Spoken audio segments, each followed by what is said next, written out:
ஆரோக்கியம் தரும் உணவு நலம் சேனலுக்கு உங்களை வரவேற்கிறோம்.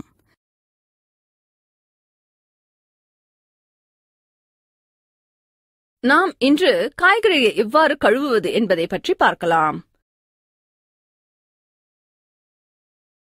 நாள்தோறும் அதிகமான பச்சை காய்கறிகளை உண்ண வேண்டும் என்று வளர்ந்து வரும் சிந்தனை ஒருபுறம்,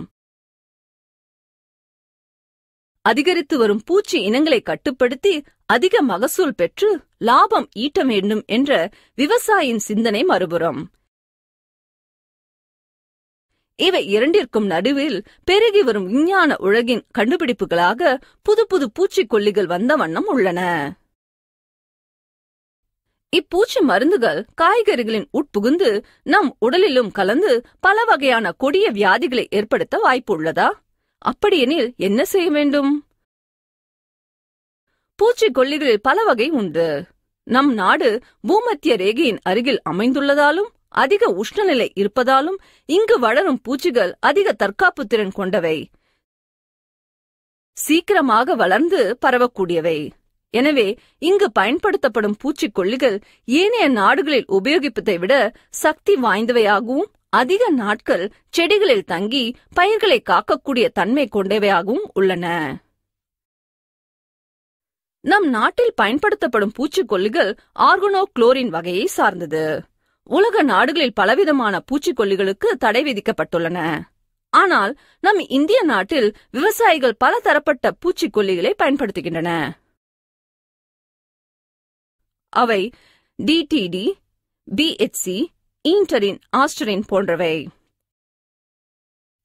வளர்ந்து வரும் அனைத்து உலக நாடுகளிலும் ரசாயன பூச்சிக்கொல்லி மற்றும் உரங்கள் உபயோகப்படுத்தப்படாத காய்கறிகள், பழங்கள் ஆர்கானிக் என வழங்கப்படுகின்றது.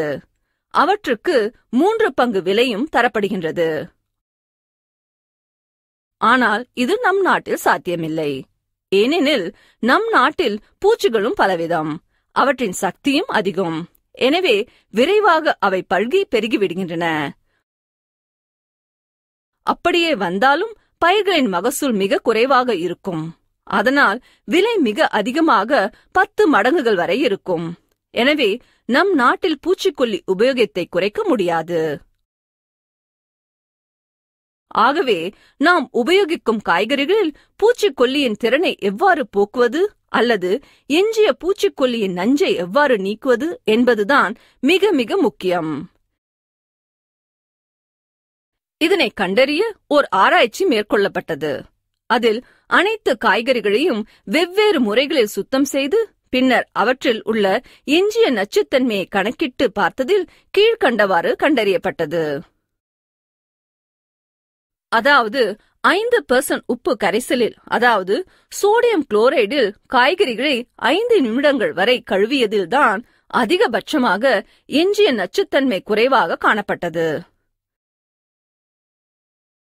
நமது குடிதண்ணீரிலும் கிணற்று நீரிலும் சாதாரணமாகவே அதிக சோடியம் குளோரைடு காணப்படுவதால் அந்த நீரை கொண்டு 5 நிமிடங்கள் வரை நன்றாக கழுவினால் அதுவே போதுமானதாக கண்டறியப்பட்டது. தேவையெனில் தண்ணீரில் சிறிது சமையல் உப்பு சேர்த்தும் கழுவலாம். இந்த ஆராய்ச்சியின் முடிவில் எவ்வளவுதான் அதிகமாக கழுவினாலும் காய்கறிகளில் காலிஃபிளவரிலும் முட்டைக்கோசிலும் பழங்களில் திராட்சையிலும் அதிகபட்ச நச்சுத்தன்மை தங்கி இருந்ததும் கண்டறியப்பட்டது.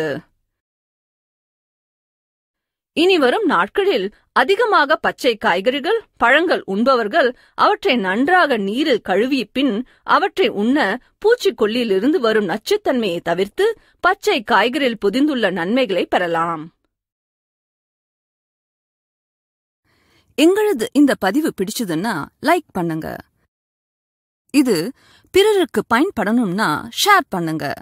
மேலும் இது போன்ற பதிவுகளுக்கு எங்க சேனலை சப்ஸ்கிரைப் பண்ணுங்க. நன்றி, வணக்கம்.